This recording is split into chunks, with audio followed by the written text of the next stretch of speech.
Raisulwasaaraha Jamhuuriyadda Federaalka Soomaaliya Mudane Hamza Abdi Barre iyo Wafdi uu hogaaminayo ay kamid yihiin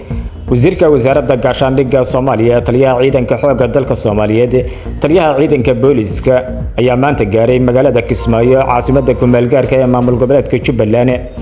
Raisulwasaaraha iyo wafdigiisa ayaa garoonka diyaaradaha ee magaalada Kismaayo waxaa ku soo dhaweeyay madaxweynaha maamul goboleedka Jubbaland Maxamed Islaan Axmed Madoobe iyo dadweynaha ku dhaqan magaalada Kismaayo.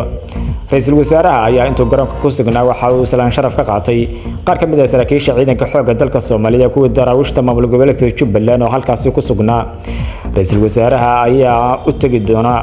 meelaha furimaha ee ka socda dagaalka ka dhanka khawaarijta asagoo booqan doona deegaanka Buulaxaaji iyo Harboole ee gobolka Jubbada Hoose waxaana halkaas uu ku dhiirigelin doonaa ciidanka xoogga dalka Soomaaliyeed ayagoo had iyo jeer u taagan difaaca iyo badbaadinta ummadda Soomaaliyeed.